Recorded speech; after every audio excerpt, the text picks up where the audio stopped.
Goodbye Mr Hollywood. Chapter 1. Mystery Girl. It all began on a beautiful spring morning in a village called Whistler in Canada, a pretty little village in the mountains of British Columbia. There was a cafe in the village with tables outside, and at one of these tables sat a young man. He finished his breakfast, drank his coffee, looked up into the blue sky, and felt the warm sun on his face. Nick Lortz was a happy man. The waiter came up to his table. "More coffee?" he asked. "Yeah, great," said Nick. He gave the waiter his coffee cup. The waiter looked at the camera on the table. "On vacation?" he said. "Where are you from?" "San Francisco," Nick said. He laughed. "But I'm not on vacation. I'm working. I'm a travel writer, and I'm doing a book on mountains in North America. I've got some great pictures of your mountain." The two men looked up at Whistler Mountain behind the village. It looked very beautiful in the morning sun. "Do you travel a lot then?" asked the waiter. "All the time," Nick said. "I write books, and I write for travel magazines. I write about everything. Different countries, towns, villages, rivers, mountains, people." The waiter looked over Nick's head. "There's a girl across the street," he said. "Do you know her?" Nick turned his head and looked. "No, I don't." "Well, she knows you, I think," the waiter said. "She's watching you very carefully."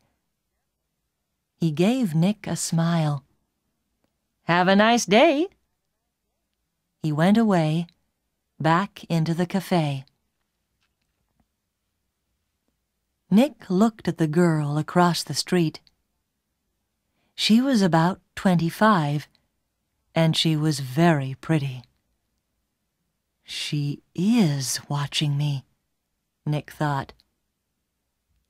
Then the girl turned and looked in one of the shop windows.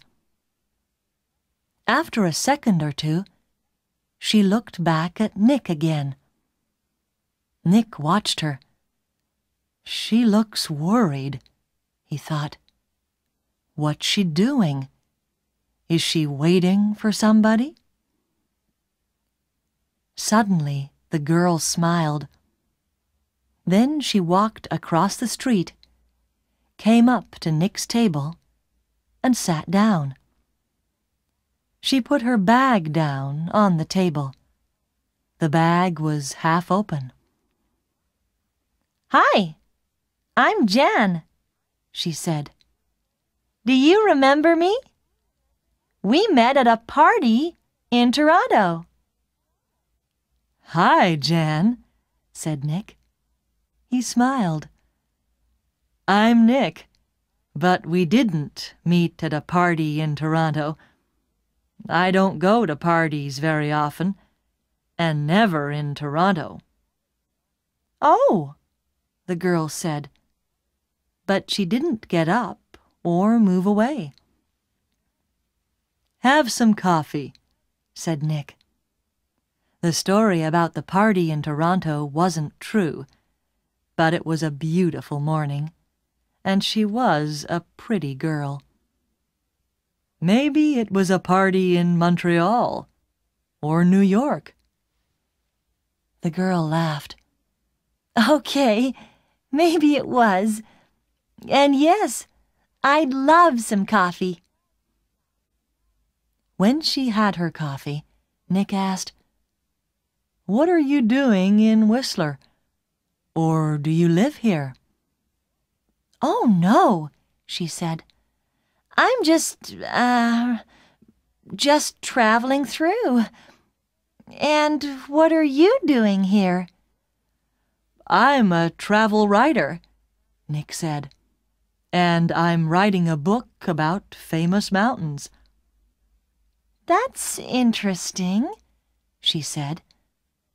But her face was worried, not interested, and she looked across the road again. A man with very short white hair walked across the road. He was about 60 years old, and he was tall and thin. The girl watched him. "Are you waiting for someone?" asked Nick. "No," she said quickly. Then she asked, "Where are you going next, Nick?" "To Vancouver for 3 or 4 days," he said. "When are you going?" she asked. "Later this morning," he said. There was a letter in the top of the girl's half-open bag. Nick could see some of the writing, and he read it because he saw the word Vancouver. "And we can meet at the Empress Hotel, Victoria, Vancouver Island, on Friday afternoon." So she's going to Vancouver too, he thought. Suddenly the girl said, "Do you like movies?" "Movies? Yes, I love movies," he said. "Why?"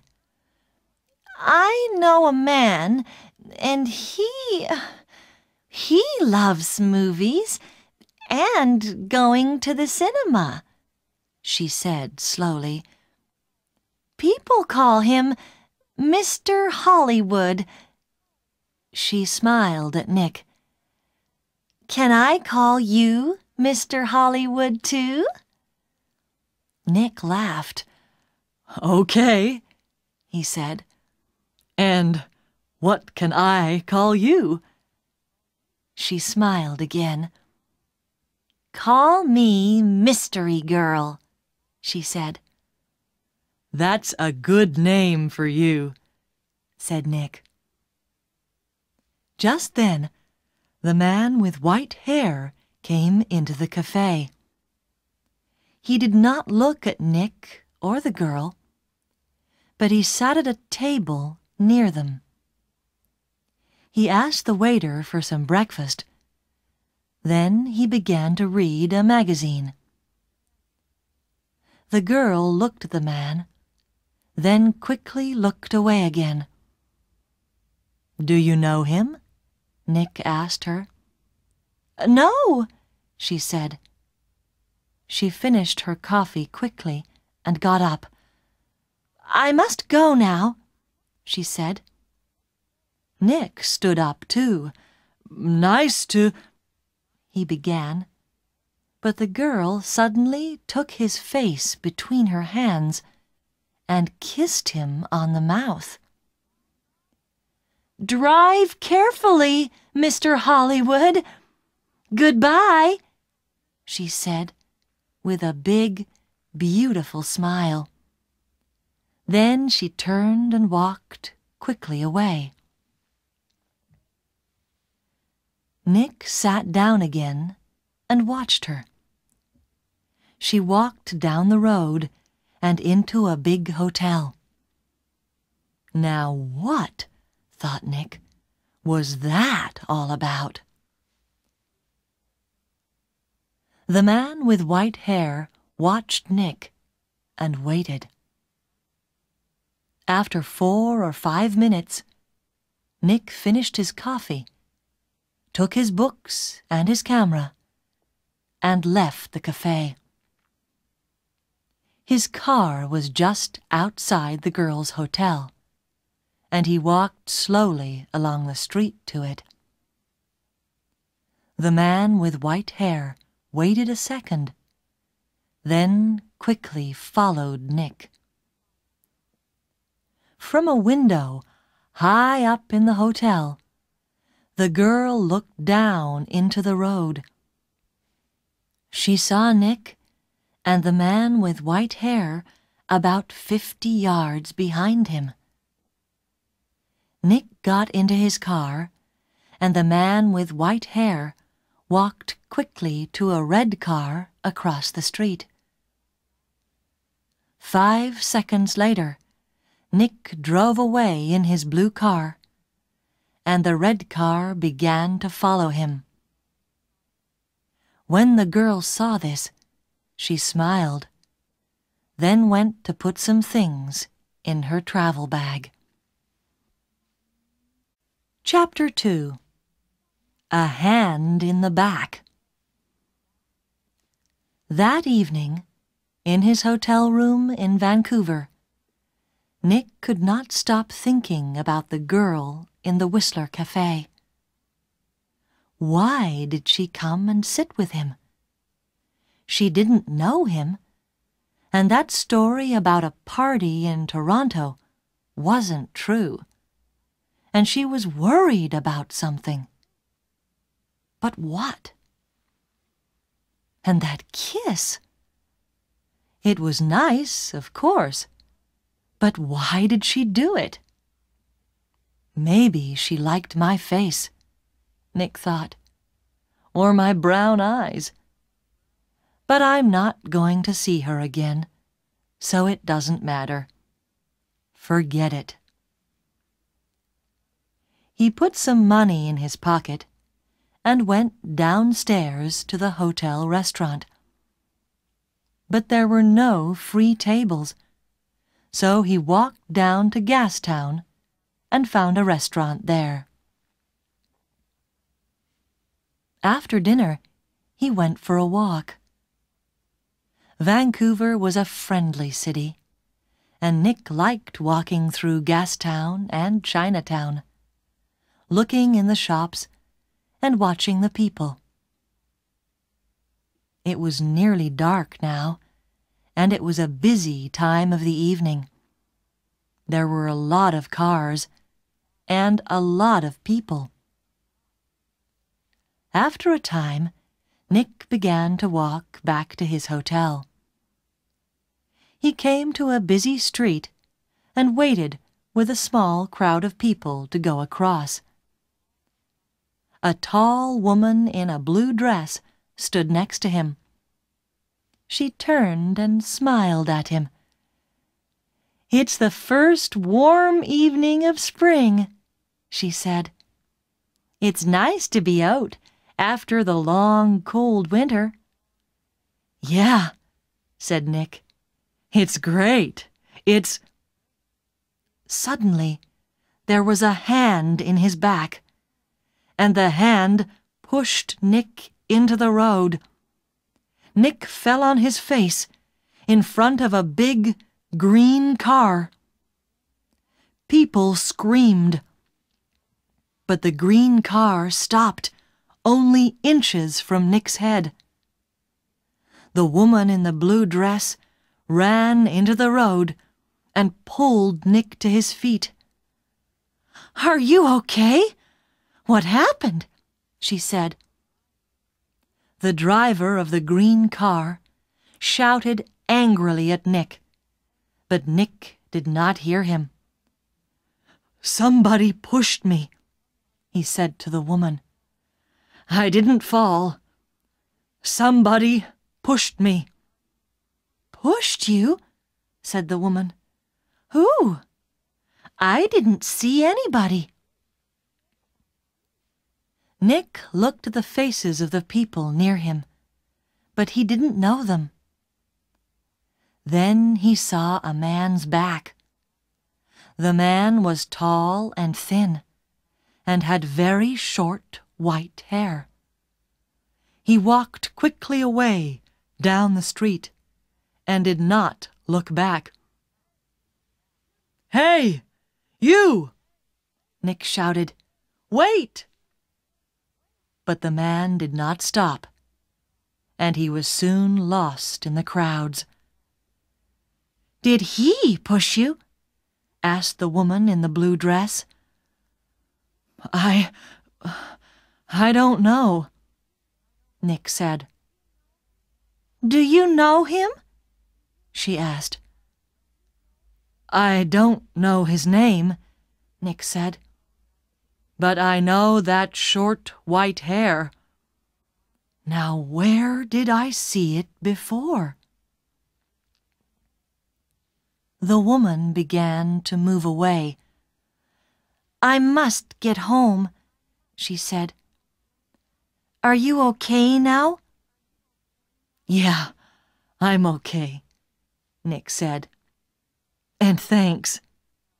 Thanks for your help." "That's okay," the woman smiled. "Be careful now." Back in his hotel, Nick sat on his bed and thought. It was an accident. Nobody pushed me. It was an accident. Nobody wants to kill me, and there are hundreds of men in Vancouver with white hair. It was 1 o'clock in the morning, but Nick couldn't sleep. He listened to the cars in the road, and he looked at the night sky through his hotel room window. Then he sat at the table and tried to write some more of his book about mountains, but he couldn't think about his work. He got back into bed. There were 4 or 5 magazines in the hotel room. They were not very interesting, but Nick sat in bed and opened one, and saw a photo of Mystery Girl. He looked at the picture very carefully. But yes, it was her. Jan, the girl from the Whistler Cafe. She was next to a man of about 50 or 55, and they were in the garden of a big, expensive house. They smiled at the camera, and they looked very happy. Canadian millionaire Howard Hudson and his daughter Meg, it said under the picture, at their home in Toronto. Meg Hudson, not Jan, not Mystery Girl. Meg Hudson, the daughter of a millionaire. Nick read it again. Why did she come and sit with me in the cafe at Whistler? He thought. Millionaires' daughters don't sit with strangers in cafes and then give them a big kiss when they leave. Why did she do it? What did she want? He thought back to the cafe in Whistler and the girl next to him at the table. Then he remembered something. He remembered a man at a table near them in the cafe. A tall, thin man, about 60 years old. A man with very short white hair. Nick didn't sleep much that night. Chapter 3. A Walk in the Park. The next day was Thursday. Nick stayed in his hotel room and wrote about mountains all morning. Then he drove to Stanley Park in the afternoon. He sat and read a book for an hour. Then he went for a walk under the tall trees. There was nobody here. It was quiet, and he could walk and think. He thought about Meg Hudson and about the man with white hair. Did he know Meg Hudson? Did she know him? He remembered Meg Hudson's last words. "Drive carefully, Mr. Hollywood." Why did she say that? Why did she call him Mr. Hollywood? He didn't understand any of it. Suddenly, he heard a noise. He stopped. That was a gun, he thought. There's somebody in the trees with a gun. There it is again. Then something hit the tree over his head. Somebody's shooting at me, Nick thought. He turned and ran. And somebody began to run after him. Nick ran through the trees. There was no sun in here, and it was half dark. And there were no people. Nobody to help him. I must get to my car, Nick thought. Find some people. The police. He ran on. He could still hear the gunman behind him, so he ran faster. After 3 or 4 minutes, he stopped and listened. Nothing. It was all quiet. Nick was afraid. What's happening? He thought. Why is somebody shooting at me? First a hand pushes me in front of a car, and now somebody's shooting at me. He waited another second or two, then walked quickly back to his car. He was very careful. He looked and listened all the time. But nobody came out of the trees, and nobody shot at him. Then he saw people. Women with young children, some boys with a football, 2 men with a dog. He began to feel better. Nobody can shoot me now, he thought. Not with all these people here. 10 minutes later, he was back at his car. There was a letter on the window. Nick read it. It said, "I'm going to kill you, Mr. Hollywood." Nick drove to the nearest police station. He waited for half an hour. Then a tired young policeman took him into a small room. Nick told his story, and the policeman wrote it all down. "So, what are you going to do?" asked Nick. "Nothing," said the policeman. "Nothing?" said Nick. "But somebody shot at me and—" "Mr. Lortz," the policeman said tiredly, "how many people are there in this town with guns?" "I don't know," said Nick, "but you didn't see the gunman. Was it a man, a boy, a woman? Color of eyes?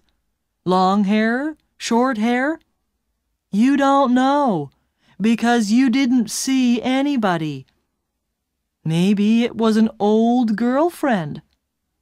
Maybe somebody doesn't like your travel books, Mr. Lortz."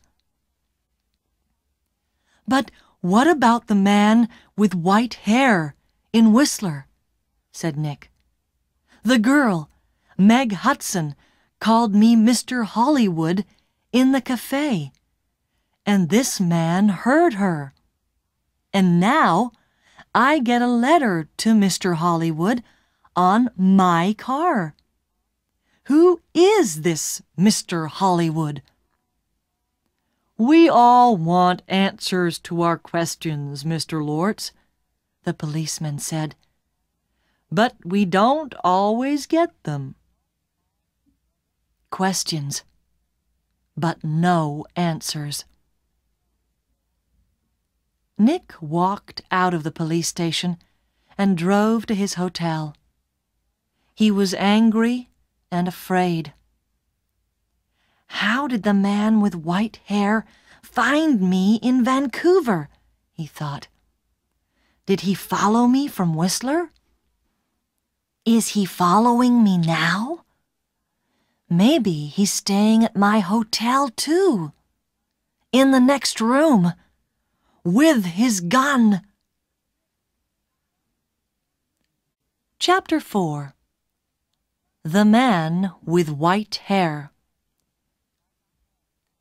Nick stopped his car in front of the hotel. He looked carefully before he got out, but there was nobody with white hair near the hotel. He half ran through the hotel doors and went to the desk inside. "I'm looking for a man with very short white hair," he said to the woman behind the desk. "He's staying here, I think. He's about 60 years old, and he's tall and thin." The woman did not look very interested. "There are a lot of visitors in the hotel," she said. "Do you know his name?" "No, I don't," Nick said. "He's, a friend of a friend, you see. He arrived in Vancouver yesterday, and I must find him. It's very important. Please help me." The woman looked at him. "There are 350 rooms in this hotel," she said, "and maybe 30 or 40 men with white hair. How can I remember all their names?" She turned away to answer a telephone call. Nick walked away from the desk. "A drink," he thought. "I need a drink." He went into the hotel bar, got a drink, and sat down at a table. "So, what do I do now?" he thought. And then he remembered something. A letter in the girl's half-open bag in the Whistler Cafe. "And we can meet at the Empress Hotel, Victoria, Vancouver Island, on Friday afternoon."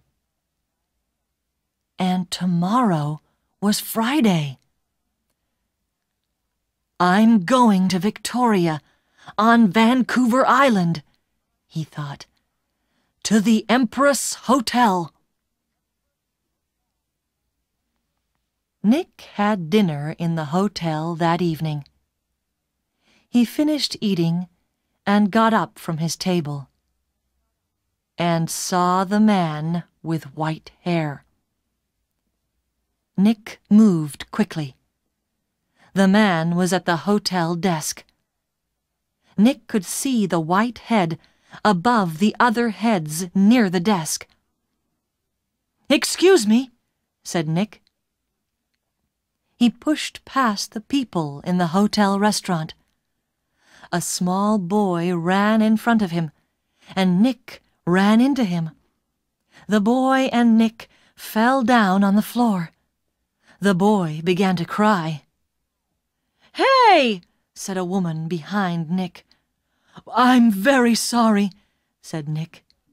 He got up and helped the boy to his feet. "Are you okay?" he asked the boy. "Be more careful next time," said the woman. Nick moved away quickly, but when he looked back at the hotel desk, he couldn't see the man with white hair. He pushed through the crowd of people. "That man!" he shouted at the woman behind the desk. "That man with short white hair! Where did he go?" The woman looked at Nick. "Mr. Vickers," she said. "I don't know." "Vickers? Is that his name?" said Nick. "What's his room number?" "I'm sorry, I can't tell you that," the woman said. "But I need to," began Nick. The woman turned away to answer the telephone. After a second or two, Nick went upstairs to his room. Vickers, he thought. Does Meg Hudson know Mr. Vickers? I need some answers, and I need them quickly. Chapter 5. Vancouver Island. Tawasin was about 23 miles south of Vancouver. Nick drove there in his car the next morning for the 1 o'clock ferry to Vancouver Island. Every 5 minutes, he looked behind him. The road was busy. Black cars, white cars, red cars, green cars. Maybe Vickers was in one of them. At Tawasin, Nick drove his car onto the ferry. There were a lot of cars and crowds of people. Nick got out of his car and walked up and down the ship. He looked for a man with white hair, but he didn't see one. Soon the ferry began to move, and Nick felt better. He found the ferry restaurant and got something to eat. More people came in. Nick looked at the faces of all the older men. Some had hats on, so he looked for somebody tall and thin, but there was nobody. Maybe he's not on the ferry, Nick thought. Maybe he's back in Vancouver. Later, Nick walked around the ship again. Once, he thought he saw the man with white hair in the crowds, but he could not be sure. 90 minutes after leaving Tawasin, the ferry arrived at Swartz Bay on Vancouver Island, and Nick went back down to his car. Swartz Bay was 20 miles north of Victoria. Nick drove quickly, and again looked behind him every 4 or 5 minutes. Once he saw a red car about 200 yards behind him. Did I see that car on the road from Vancouver to Tawasin? He thought. He drove more slowly, but the red car still stayed 200 yards behind him, and Nick couldn't see the driver's face or hair. Soon he was in the busy streets of Victoria, and Nick didn't see the red car behind him again. Victoria was a city of gardens and beautiful old buildings. Nick liked Victoria very much, but today he wasn't interested in gardens or buildings. He found the Empress Hotel, went inside, and walked across to the desk. "Can I help you?" a young man asked Nick. "I'm meeting a friend here this afternoon," said Nick. "Miss Hudson." "Hudson," said the young man. "Wait a minute." He went away and came back. "Sorry, but there's no Miss Hudson staying here." Nick took something from his pocket. It was the photograph of Meg and her father from the magazine. "This is her," he said. The young man looked at the picture. "Oh, right. You mean Howard Hudson's daughter," he said. "She's not staying here, but I saw her 10 or 15 minutes ago. She was with somebody, a man. He asked me about the tea room." "The tea room," said Nick.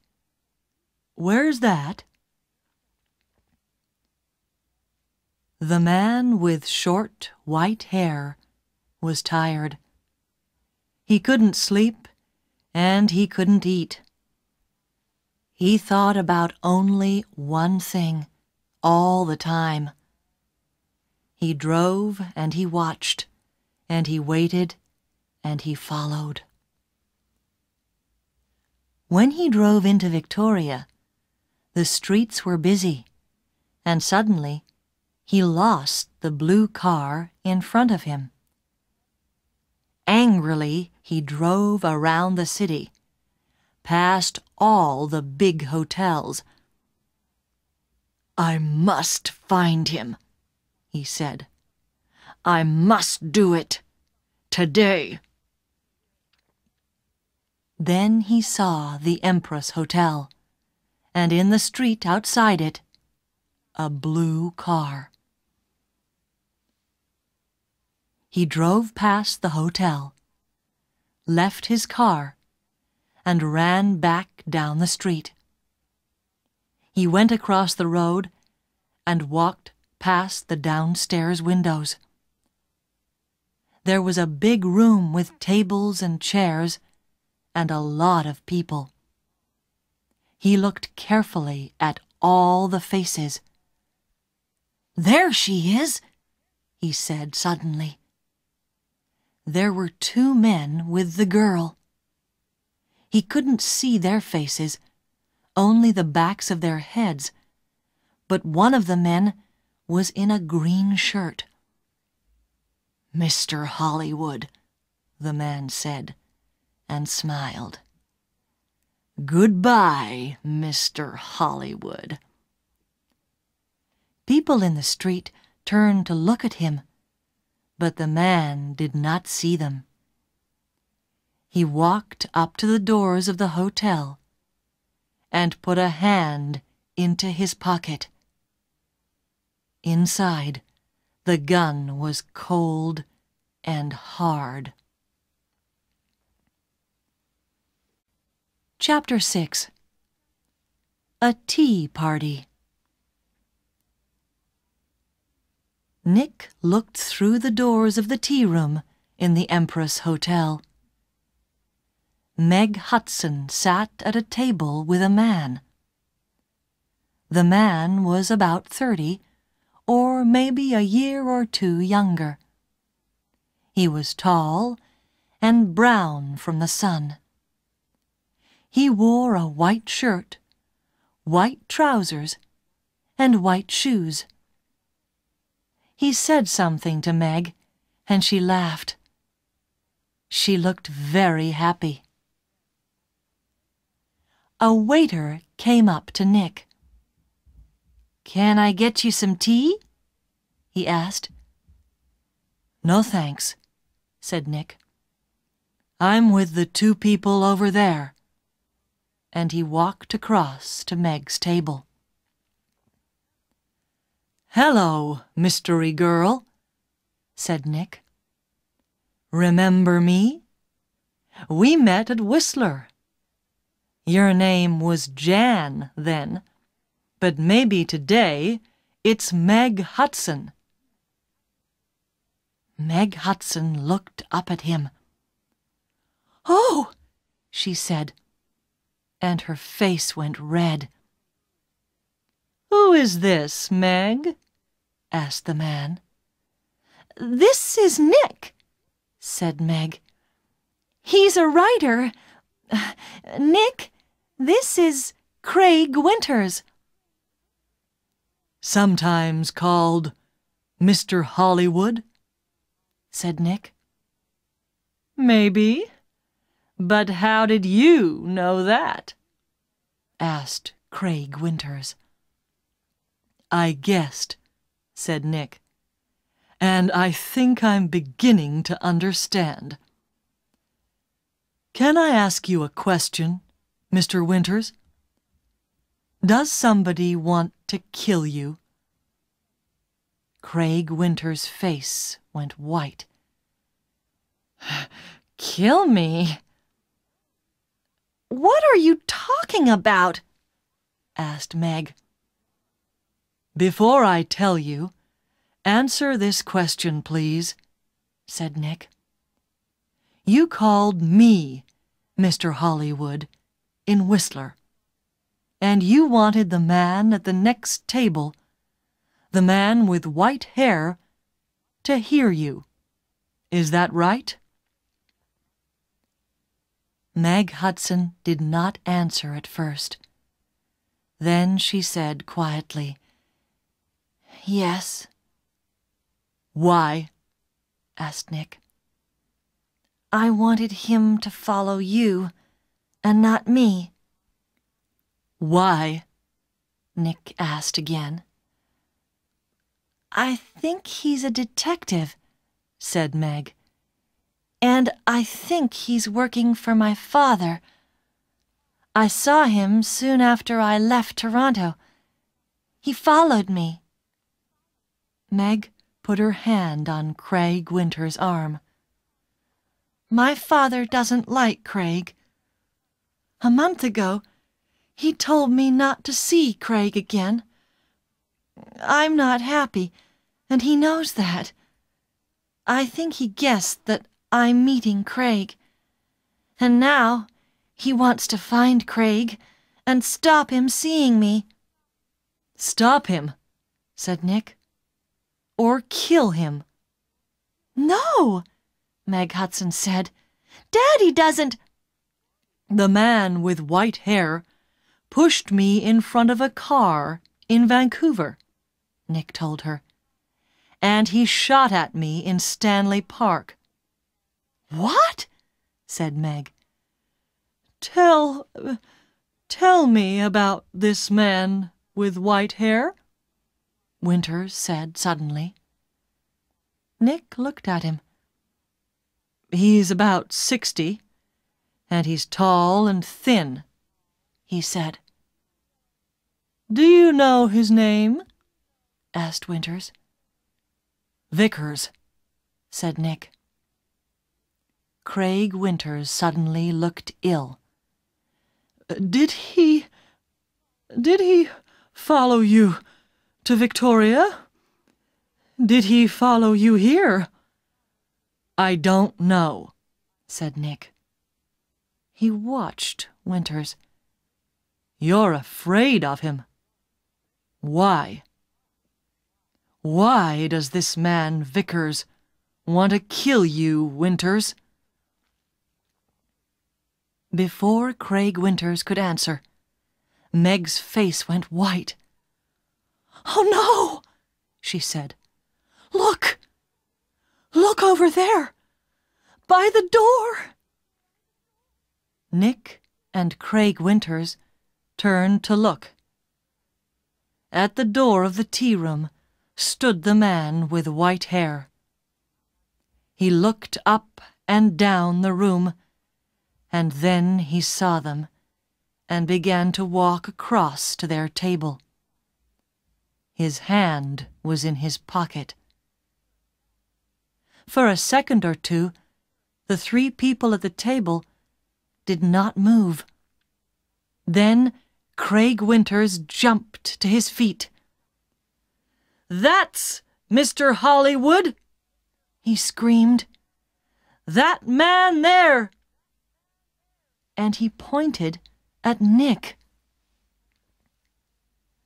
The man's hand came out of his pocket with a gun. "This is for Anna!" he shouted. Nick moved very fast. The tea table went over, and Nick was down on the floor in a second. The shot went over his head, and Meg screamed. At the same time, Craig Winters shouted out and put a hand on his arm. There was blood on his white shirt. Then more people began to scream, and two waiters pulled the man with white hair down onto the floor. "Get the police!" somebody shouted. Chapter 7. At the police station. It was 7:30 p.m. Nick and Meg were in a room at the police station. The man called Vickers was in a different room with 3 detectives. There was a doctor with him, too. Craig Winters was at the hospital. The door opened, and a detective came in with 2 cups of coffee. He put them down on the table and turned to go out again. "Detective Edmonds," Meg said, "did the hospital call? Is Craig going to be all right?" "Winters," Detective Edmonds said. "Yes, he's going to be okay." "Can I call the hospital now?" asked Meg. "I'd like you to wait," said Edmonds. "Detective Keat is going to be here in a minute. He's just coming from the airport and—" He looked through the open door. "Ah, here he is now." A second detective came into the room, and behind him was a tall man with dark hair. Meg stood up quickly. "Daddy!" she cried. "What are you doing here?" "The police called me," said Howard Hudson, "and I flew here at once. Detective Keat met me at the airport. Now sit down, Meg. I want you to listen to me." He did not look at Nick. Meg sat down, and her father took her hands. "Meg, last week, Johnny Vickers came to my house. He wanted to talk about his daughter. You remember Anna, Meg? 3 months ago, she jumped off a bridge in Boston and died.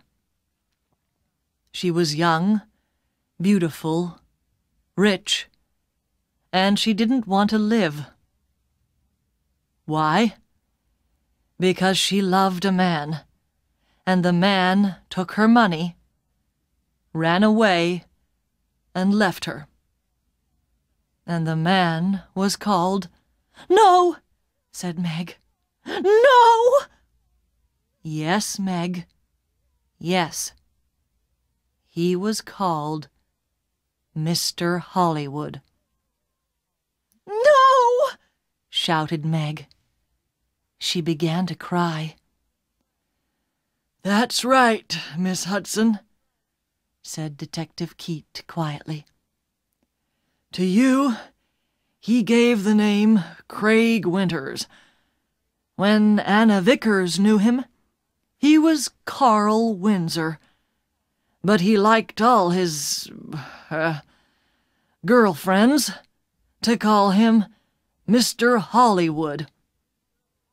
He took nearly $50,000 from Anna Vickers, and there was a girl before that." "No, it's not true!" Meg shouted.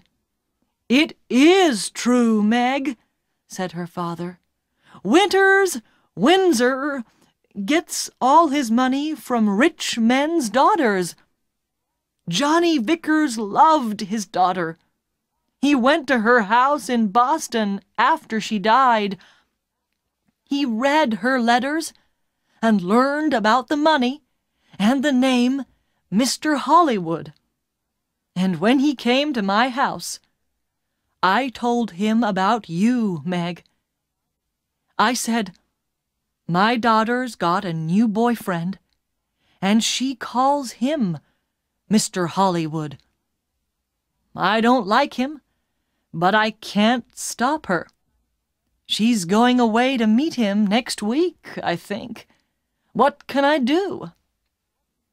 Johnny put his hand on my arm, and he said, 'Don't be afraid for your daughter. I'm going to find that man and stop him.'" Meg said nothing. Her face was very white. For a minute or two, nobody spoke. Then Detective Edmonds said, "Vickers told us all about it, Miss Hudson. He followed you to Whistler and saw you with—" Nick began to understand. "With me, in the cafe, and Meg called me Mr. Hollywood." Howard Hudson looked at Nick. "You're the travel writer guy, right?" "Lortz. Nick Lortz," said Nick. "Vickers nearly killed me. He shot at me twice and—" But Howard Hudson was not very interested in Nick. He looked at his daughter again. "How much money did you give him, Meg?" he said. I gave him $25,000, said Meg. "Only for 2 or 3 months, he said. Then he—" She began to cry again. "Well, you can say goodbye to that money," said Hudson angrily. "What's going to happen to Vickers?" Nick asked Detective Edmonds. "Hospital, I think," said Edmonds. "Okay, he shot at you, and about 50 people saw him. But he's not a well man. The doctors are going to put him away in a hospital." Howard Hudson stood up. "Okay, Meg. I'm going to take you home. My plane is waiting at the airport." Meg followed her father to the door. Then she remembered Nick and turned. "I'm sorry," she said. "I got you into all this. I called you Mr. Hollywood. That was wrong. But I didn't know—" "It's okay," said Nick. "You know everything now. And it's better to learn it now and not later. $50,000 later. Chapter 8. A Nice Smile. Nick took the evening ferry back to Vancouver. He was tired and hungry, so he went down to get some dinner in the ferry restaurant. The restaurant was busy, and there was only one free table. Nick sat down quickly and began to eat. "I must get back to work tomorrow," he thought, "and forget about millionaires' daughters and men with guns." "Excuse me," somebody said. "Can I sit with you?" Nick looked up. There was a pretty girl next to his table. He got up. It's okay," he said. "You can have this table. I don't want it." And he began to move away. "Please don't go," the girl said. "Stay and finish your dinner." She smiled at him. It was a nice smile. But Nick knew all about nice smiles. "I'm not hungry," he said, and he walked quickly out of the restaurant.